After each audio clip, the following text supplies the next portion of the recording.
Chapter number 6, Continuous Differentiability, Class 4, Introduction of Differentiability.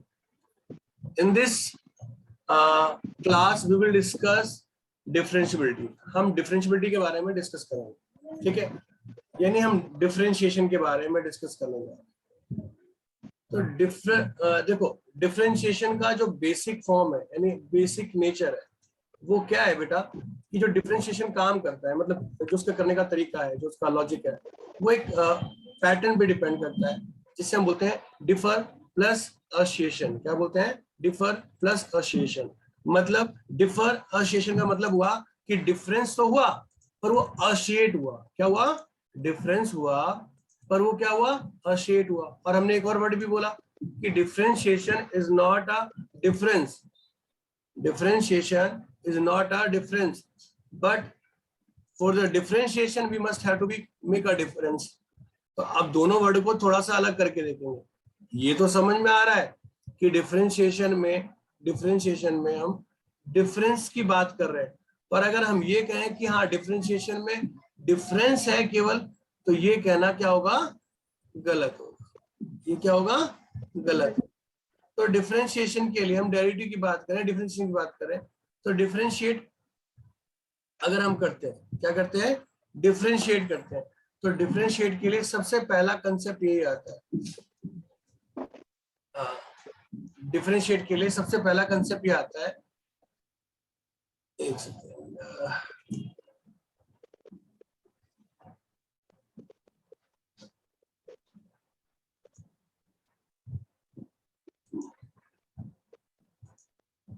चलो छोड़ो, मैं ऐसे लिख देता हूँ. डिफरेंशिएट, देखो अब सबसे बड़ी बात आती है कि डिफरेंशिएट में पहला वर्ड ही आता है. क्या आता है? डिफर को. तो हम यहाँ पर ना कुछ एक कंसेप्ट सिखाते हैं आपको पहले कि डिफरेंशिएट कैसे काम करता है. ठीक है? Differ,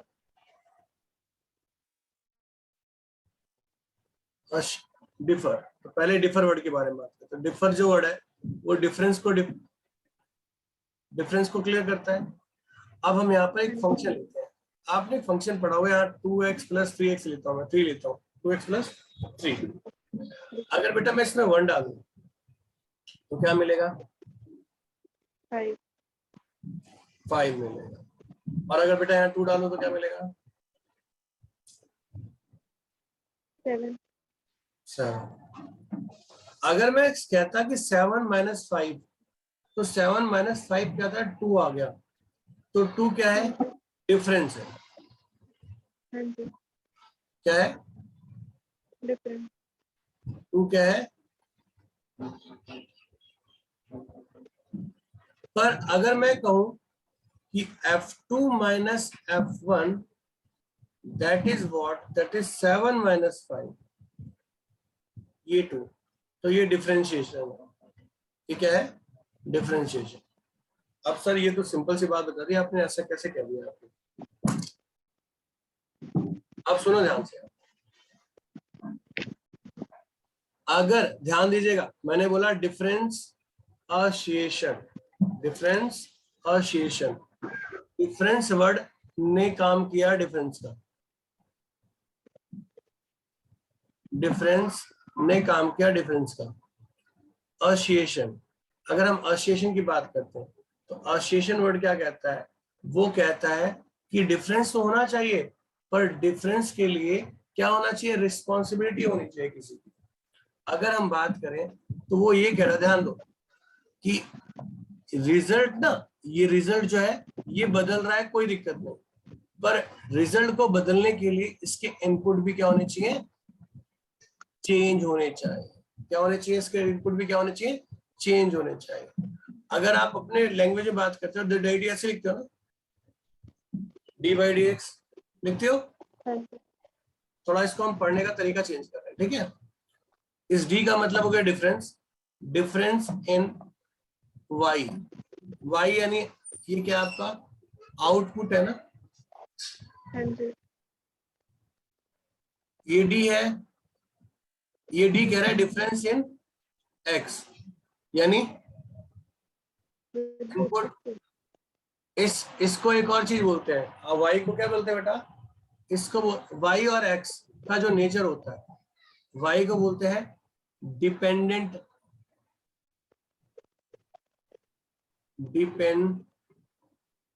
variable. क्या बोलते हैं बेटा?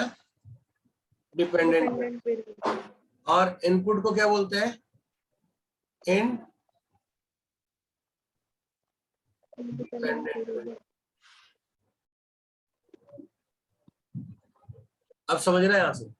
मैंने एक सिंपल सी बात कही, उसने क्या बोला? उसने कहा कि हमें ना क्या चाहिए? चेंज चाहिए। किसमें चाहिए चेंज? y में, यानी रिजल्ट में चेंज चाहिए। पर चेंज के लिए रिस्पॉन्सिबल कौन होना चाहिए? इनपुट होना चाहिए। यानी चेंज हो चलेगा, पर चेंज तभी हो जब उसके इनपुट में भी क्या हो रहा हो? चेंज हो रहा हो। अगर इनपुट में चेंज नहीं है और फिर आप चेंज निकाले तो वो सिर्फ चेंज है, वो फिर क्या है? सिर्फ चेंज है। पर अगर इनपुट में चेंज होने के कारण उनके रिजल्ट में चेंज आ रहा है तो वो डिफरेंशिएशन। इतनी बात समझ में आई नहीं आई? आगे। अब थोड़ा सा और डिटेल में जाते हैं, प्रैक्टिकल फॉर्म में बात करते हैं। तो बेटा जैसे कि मान लो आज से आप 5 साल पहले आप कौन सी क्लास में थी? 7th में। हाँ जी, 7th में। 7th में। अच्छा, 7th में जब आप थी और आज, दोनों में डिफरेंस क्या है? जब आप 7th में थी और आपका IQ, चलो IQ की बात करते हैं, तो आप इमेजिन करके देखो अपने IQ को। तो 7th और 12th में आने पर आपका चेंज क्या? IQ चेंज हुआ या नहीं हुआ? हुआ। आज चेंज होने के लिए फैक्टर क्या था? फैक्टर टाइम है ना। हाँ जी। तो ऐसी चीज जहां पर हम किसी चेंज के बारे में वैल्यूएशन कर रहे हो, पर चेंज के लिए कोई फैक्टर गिवन हो, वो डिफरेंशिएशन। वो क्या है? डिफरेंशिएशन। चलो थोड़ी सी बात करते हैं पुरानी। एक्चुअल में क्या हुआ कि एक बार ना मैं अपने डैडी की ना पासबुक देख रहा था, और पासबुक देखते समय मैंने जब उनकी वो सैलरी देखी, SBI का अकाउंट था उनका, तो मैंने उनकी सैलरी देखी। तो सैलरी में 579 रुपीज लिखे हुए थे। मैंने पूछा डैडी एक बात बताओ कि ये 579 रुपीज आपके लिखे हुए हैं, तो आप ऑफिस जाते होते थे कि नहीं जाते थे?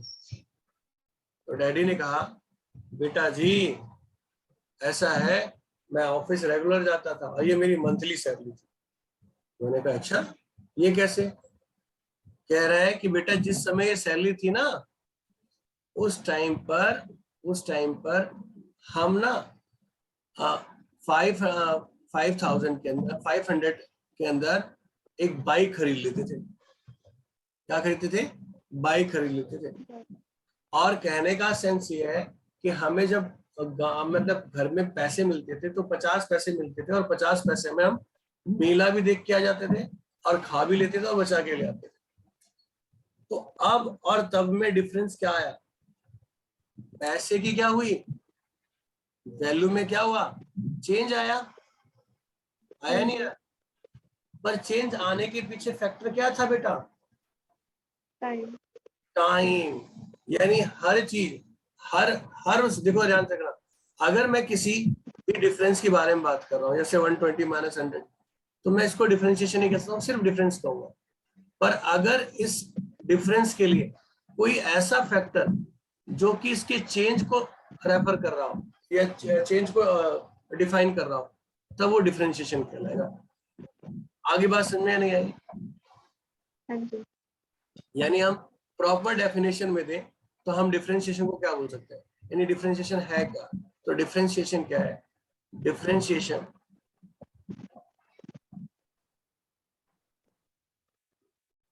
डिफरेंशिएशन है क्या?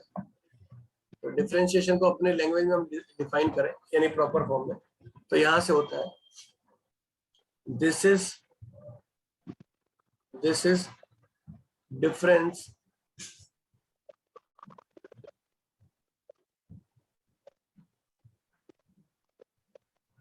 difference.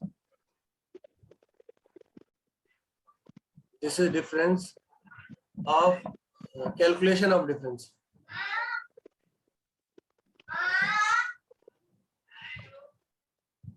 Okay.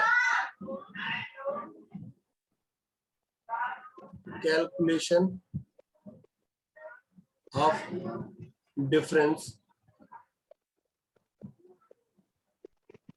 of dependent variable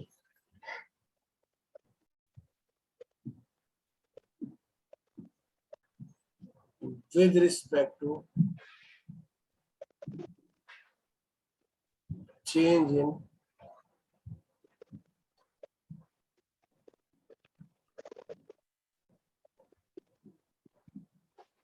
independent, यानी अगर मैं सीधी बात करूं तो बच्चा यहाँ पर क्या है, यहाँ पर कंडीशन है कि डिफरेंशिएशन एक तरह से क्या है, change in dependent variable, change in dependent variable due to change in independent variable, दोनों फॉर्म बोल सकते हैं आप। ठीक है, इतनी बात समझ में आ गई नहीं आई? आरुषि, बात क्लियर हुई नहीं हुई? अभी चलो, अब हम बात कर रहे हैं थोड़ा सा एडवांस, बढ़ते हैं आगे। पहली बात हमने क्या कहा कि this is a calculation of difference of dependent variable with respect to change in independent variable, या फिर कह सकते हो due to change in independent variable, यानी इंडिपेंडेंट वेरिएबल में चेंज होने के कारण अगर डिपेंडेंट वेरिएबल बदलता है और उसकी वैल्यूएशन हम निकालते हैं तो वो कंडीशन क्या कहलाती है, वो डिफरेंशिएशन कहलाती है। इतनी बात क्लियर हो गई? अब सपोज करो, अगर मैं एग्जांपल, एक डिफरेंशिएशन के थोड़े से और फॉर्म के बारे में बात करेंगे। आज हम डेरिवेटिव को बेसिक फॉर्म से सीखेंगे एक करके ना। तो फर्स्ट हम बात करते हैं कांस्टेंट के बारे में।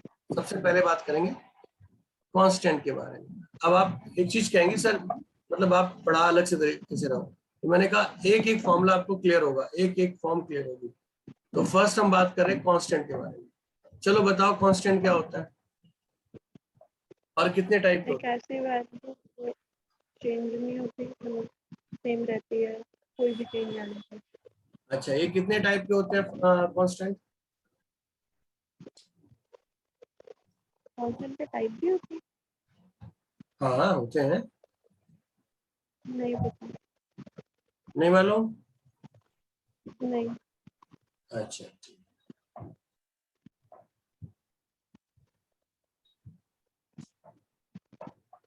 ठीक है, चलो अगर नहीं मालूम तो देखो। तो कांस्टेंट, एक बात तो समझना, आपने डेरिवेटिव पढ़ा है कांस्टेंट का? जीरो। जीरो। जीरो क्यों होता है जीरो? ये कांस्टेंट में कभी चेंज ही नहीं आता। एकदम सही। तो देखो यहाँ से एक बात करते हैं हम कि कांस्टेंट के बारे में। कांस्टेंट क्या दो टाइप के होते हैं बेटा, एक होता है फिक्स कांस्टेंट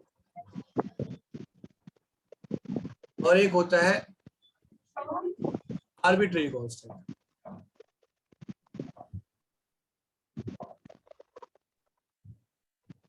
तो जो फिक्स कांस्टेंट होता है ना, उसे हम कुछ नंबर से लिखते हैं, ठीक है, जैसे 10 लिख लिया। और जो आर्बिट्रेरी कांस्टेंट होता है ना, इसमें हम ए बी सी कुछ इस टाइप से लिखते हैं। कैसे लिखते हैं? A B C. अभी बात तो समझ में आ गई कि कांस्टेंट फंक्शन होता क्या है।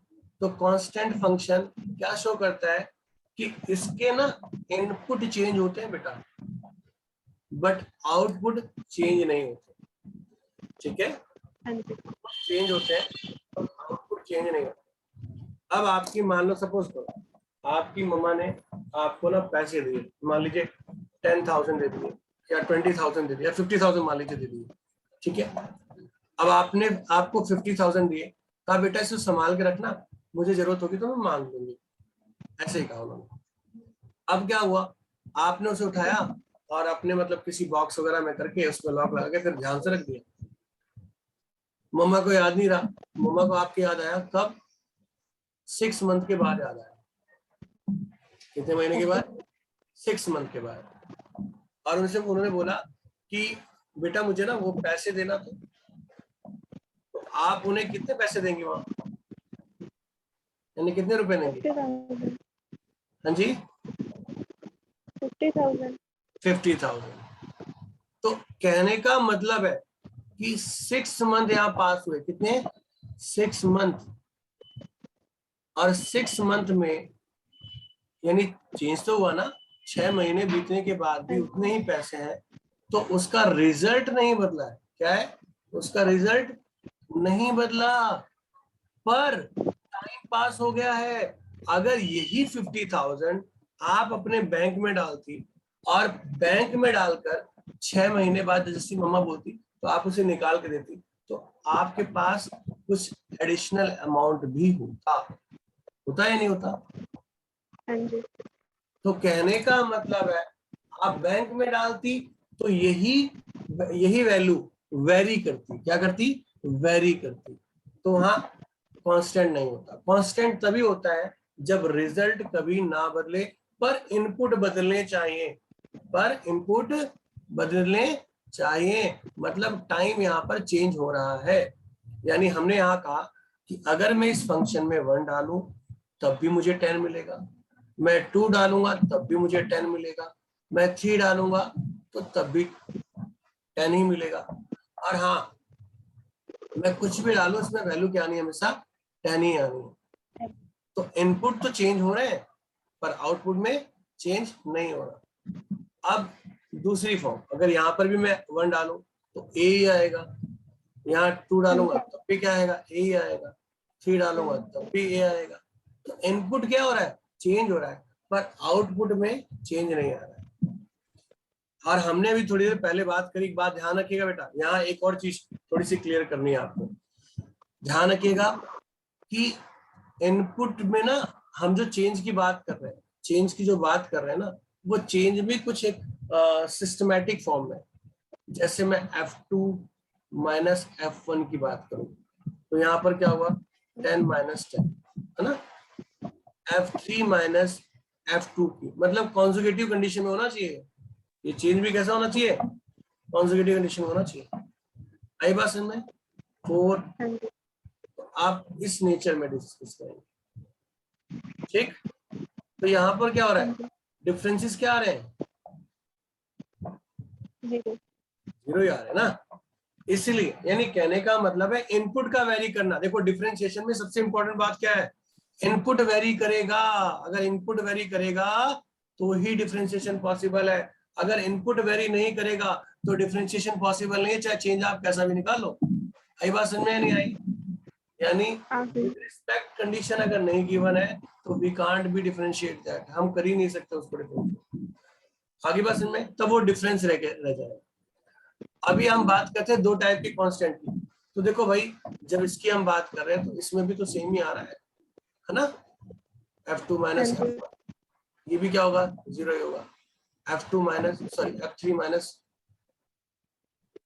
F1 सॉरी F2, ये भी 0 है। अब ये सर ये आपने आर्बिट्री कांस्टेंट और इसमें डिफरेंस क्या है? तो फिक्स कांस्टेंट की कंडीशन क्या है? जिसमें नंबर होता है। और आर्बिट्री कांस्टेंट क्या होता है? We know that this is a constant, we know that this is constant, but we don't know the value of that, हमें मालूम है कि वो बदलेगा नहीं, हमें मालूम है, बट हमें उसकी जो वैल्यू है वो नहीं मालूम। ठीक है, तो ये क्लियर हुआ या नहीं हुआ? अभी हो गया। चलो, तो इससे ये बात समझ में आ गई, यानी हमने पहला डिफरेंशिएशन सीखा हमने कि D by d x of constant function 0 क्यों होता है? 0 क्यों होता है? ये बात क्लियर हुई या नहीं हुई? सर आप ना डिफरेंस करके निकाल रहे हो, ठीक है, पर क्या डिफरेंस करके ही सारी डेरिवेटिव निकलेंगे? नहीं बेटा, सभी डेरिवेटिव डिफरेंस करके नहीं निकलेंगे। जहां लीनियर फॉर्म होती है उनके लिए मैंने ये रूल सिखाया। किसके लिए सिखाया? जहां लीनियर फॉर्म हो और वो भी लाइन नेचर में हो, है ना, लीनियर लाइन की फॉर्म में हो, वहां के लिए आप इस रूल का यूज कर सकते हो। और आप इसको ना अलग अलग नाम से जानते हो। मैं डिफरेंशिएशन का बेसिक कंसेप्ट करवा रहा हूँ इसको, यानी इसी डिफरेंशिएशन को हम ना इकोनॉमिक्स के अंदर पढ़ते हैं मार्जिनल नाम से। क्या नाम से पढ़ते हैं? मार्जिनल के नाम से। साइंस में यानी फिजिक्स के नाम में हम रेट ऑफ चेंज बोलते हैं। क्या बोलते हैं? रेट ऑफ चेंज बोलते हैं, ठीक है। तो अलग अलग कंडीशन में अलग अलग तरीके जानते हैं। तो हमारे पास क्या है? मैथमेटिक्स है, तो हम सारी फॉर्म को एक साथ लेके चलेंगे। अभी मैं डिफरेंशिएशन लिखने के बहुत सारी फॉर्म्स बताऊंगा आपको, और सबको फिर एक एक करके डिफाइन करूंगा, और सबके अंदर जो डिफरेंसेस है वो क्लियर करूंगा, ठीक है। तो फर्स्ट कंडीशन क्लियर हुई कि डिफरेंशिएशन क्या होता है। मैंने फिर से एक बार रिकॉल कर लेते हैं। डिफरेंशिएशन का मतलब है difference in dependent variable due to difference in independent variable. इतनी बात क्लियर हो गई? बस इतनी सी डेफिनेशन। यानी रिजल्ट के अंदर, आउटपुट के अंदर चेंज जो आता है उसकी वैल्यूएशन के लिए it is very mandatory, input को भी वैरी करना पड़ेगा। ओके, बस ये मेन डेफिनेशन। हमें उस फॉर्म के बारे में बात ही नहीं करनी, अदर के बारे में। हम यहाँ से चीजें जनरेट करना स्टार्ट। फिर से कह दूं कि डिफरेंशिएशन के अंदर डिफरेंस तो होता है, पर डिफरेंशिएशन डिफरेंस नहीं है। क्लियर होगी बात?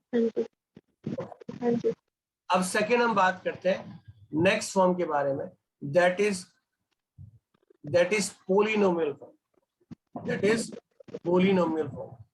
आपने ये पढ़ा है ना, एक्स की पावर एन। एक काम करो, पहले ना आगे बढ़ने से पहले एक फॉर्म के बारे में और डिस्कस कर लेते हैं। आपने फर्स्ट प्रिंसिपल रूल पढ़ा था, याद है? हाँ जी। तो फर्स्ट प्रिंसिपल रूल में फॉर्मूला बता सकती हैं? Limit h tends to 0 f x plus h minus fx upon h। First principle rule में आपने पढ़ा था। हालांकि मैं बता दूं आपको, डिफरेंशिएशन में फर्स्ट प्रिंसिपल रूल यूज नहीं होगा, इस बार सिलेबस में नहीं है, पर हम उसको कैसे पढ़ रहे थे वो समझा रहा हूँ। आप ना दो तरीके से पढ़ती थी, F x plus H x upon H, और यहाँ लिमिट अप्रोच करती थी टेंस टू 0। एक तो ये था, और एक ये भी था बेटा, x minus H minus F x upon minus H. पढ़ा था? एक ही आगे वाला पढ़ा। ये है राइट हैंड डेरिवेटिव, इसे बोलते हैं लेफ्ट हैंड डेरिवेटिव। जरूरी थोड़ी ना है बेटा कि हमेशा इनपुट बढ़ेगा ही, घट भी तो सकता है ना। अभी हमने क्या बोला? मैंने अभी जो अपनी बात कही उसको समझा देता हूँ आपको, समझो ध्यान से। मैंने कहा कि फंक्शन के अंदर हम x प्लस कर रहे हैं। क्या कर रहे हैं? एक वैल्यू ऐड कर रहे हैं।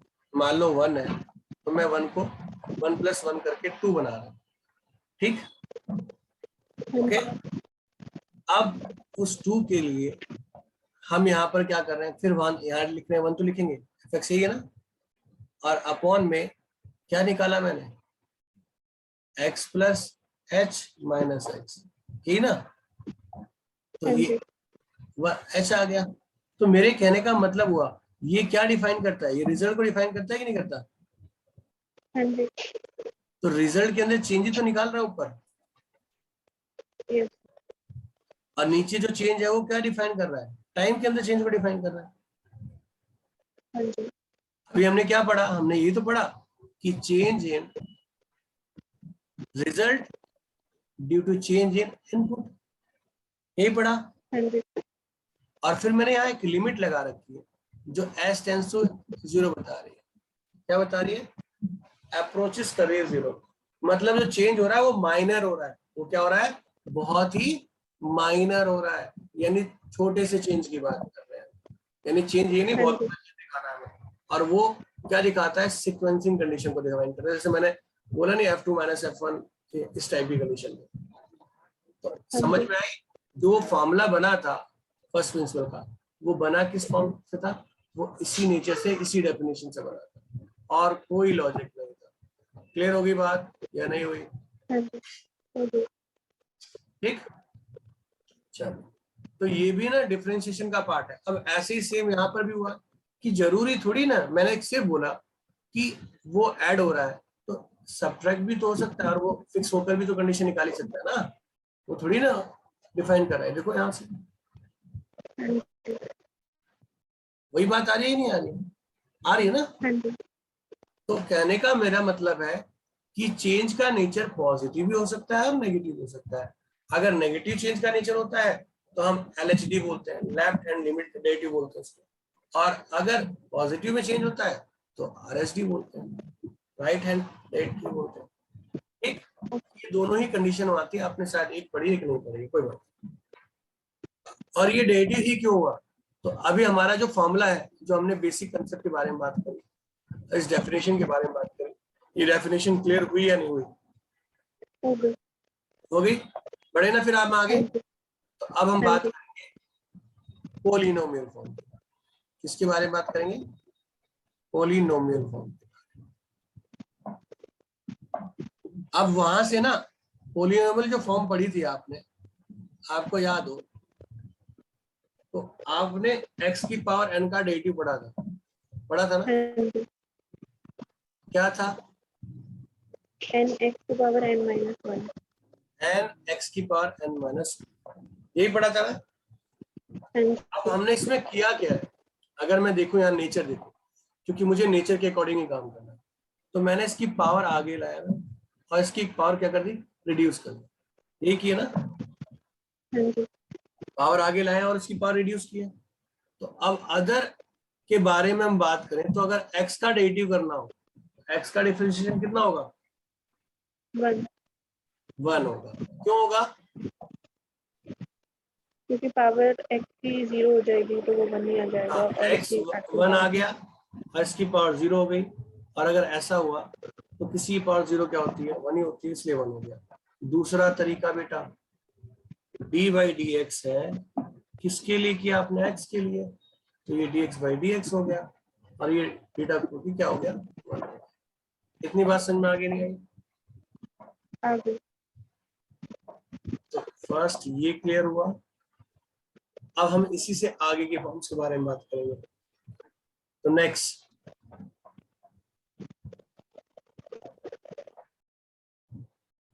d/dx ऑफ रूट x के बारे में बात करते हैं। तो क्या होगा?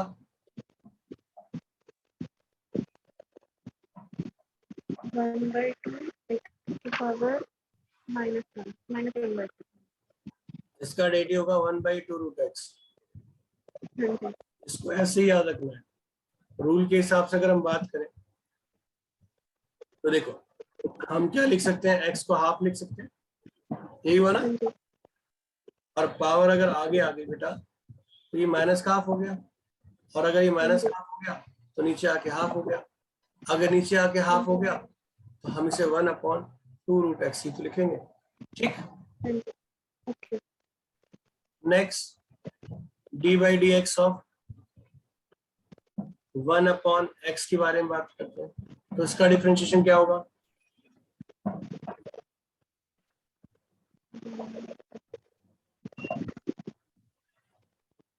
-1 x की पावर -2।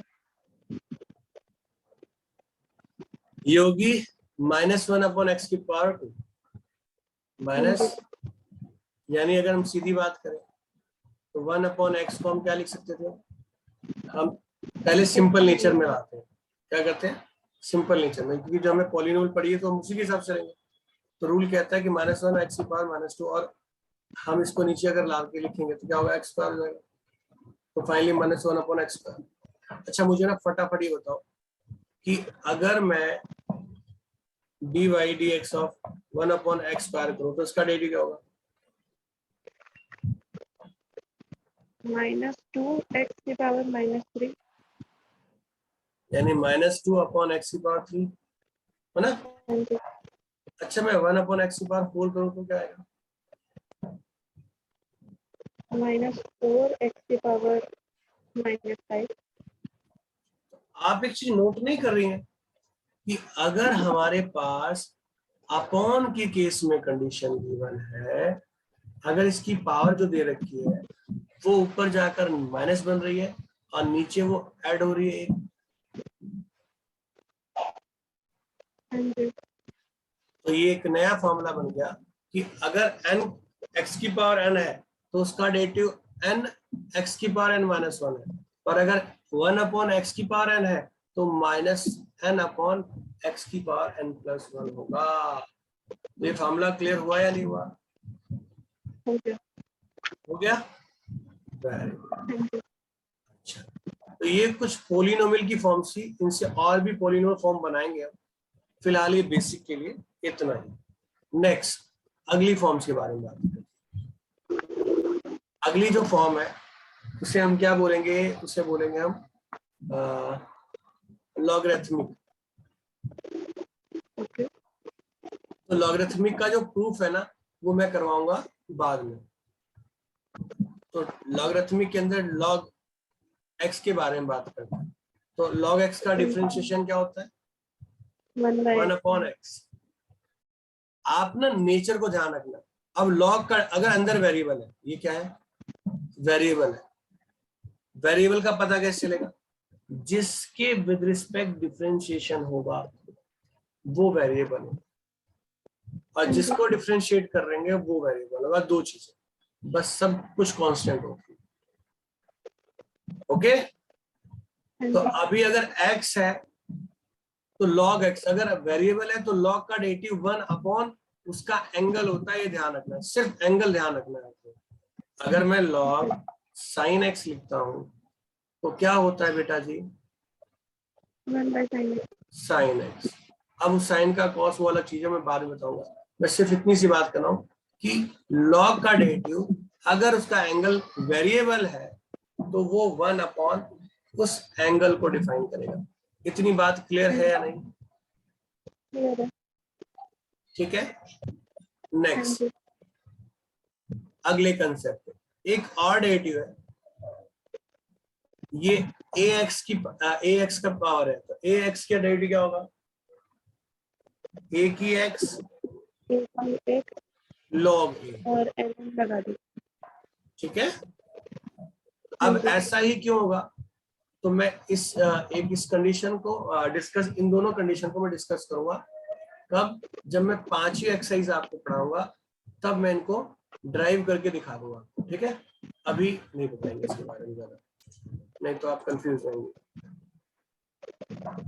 तो मैंने मार्क कर देता हूँ।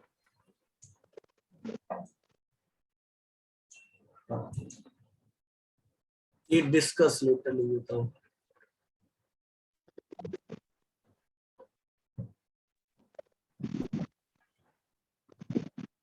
नेक्स्ट अगले फॉर्म्स के बारे में बात करते हैं। अब हम ट्रिगो के बारे में बात करते हैं। किसके बारे में? ट्रिगो के बारे में। तो बताओ ट्रिगो की कंडीशन। अच्छा मुझे ये बताना पड़ेगा कि साइन का डेरिवेटिव कॉस होता है, प्रूफ करना पड़ेगा या छोड़ दो? ये तो किया था। हाँ जी, ये वाले प्रूफ तो मेरे फर्स्ट प्रिंसिपल से। कर रखिए ना। हाँ जी। और D by d x of cos x का डेरिवेटिव क्या होता है? माइनस साइन एक्स होता है। Minus. D by d x ten का डेरिवेटिव क्या होता है? सेक स्क्वायर होता है ना, सेक स्क्वायर। हाँ जी। हाँ जी। D by d x of cot क्या होता है? Minus cos x square. Very good. D by d x of second sec tan होता है। और cosec minus cos x cos x। ये सारा प्रूफ कर रखा है फर्स्ट प्रिंसिपल से। हाँ जी। गुड। अब मैं थोड़ा सा ना अलग जा रहा हूँ। इनवर्स के बारे में डिस्कस करने जा हाँ जी, रहे हैं। Inverse trigo. तो मैं एक्सपेक्टेशन रखता हूं कि आपको थोड़ा मोड़ा चेन रूल पता होगा, है ना, हाँ जी, क्योंकि आपने 11th क्लास में पढ़ा है, तो आई हाँ होप जी, ज्यादा दिक्कत नहीं आएगी। तो साइन इनवर्स एक्स का डिफरेंशिएशन बताओ क्या होगा। 1/√1 - x²। अब ये तो आपने मेमोराइज कर रखा है, आपको उसका प्रूफ आता हाँ है? जी, नहीं मेमोराइज किया, हाँ जी, लर्न किया हुआ है, प्रूफ नहीं आता। प्रूफ नहीं आता। ओके, अब कॉस की बात करें तो कॉस क्या होगा, 1 - x² होगा। हाँ जी, तो आप ना अगर मेमोराइज भी कर रखा है तो इजी तो आपके लिए क्या है कि साइन इनवर्स का जो डेरिवेटिव है वही कॉस इनवर्स का डेरिवेटिव है, सिर्फ माइनस लग रहा है। इतनी बात क्लियर है? हाँ जी, क्लियर है। गुड। तो मैं एक प्रूफ करवा रहा हूँ, एक आप मुझे करके दिखाएंगे, ठीक? पहले हम लेट करते हैं। यहाँ ध्यान रखिएगा, जितने भी आप फॉर्मूले पढ़ रही है ना, सारे फॉर्मूले आपको खुद बनाने आने चाहिए, मतलब कोई भी रट्टा मारा नहीं होना चाहिए बेटा।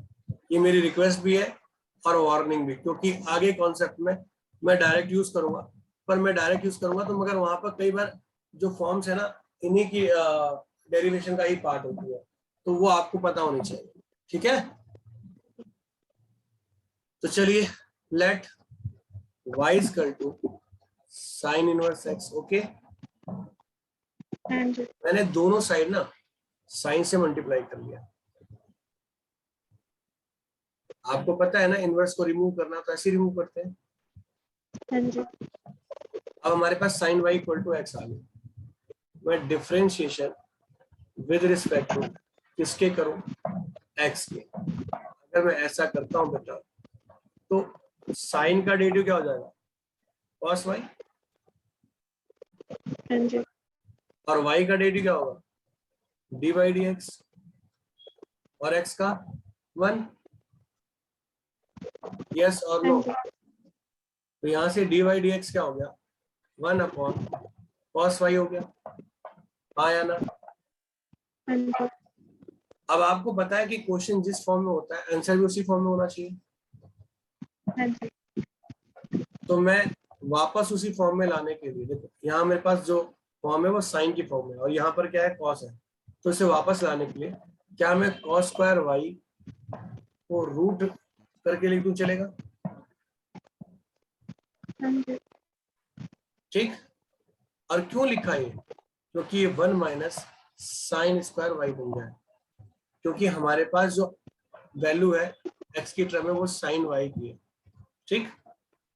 हाँ जी, अगर मैं ऐसा करता हूँ तो यहाँ से वैल्यू जो मिलेगी वो 1 - x² होगी कि नहीं होगी? तो क्या है डिफरेंशिएशन? 1/√1 - x²। ऐसे ही आप कॉस भी प्रूव कर सकती हैं,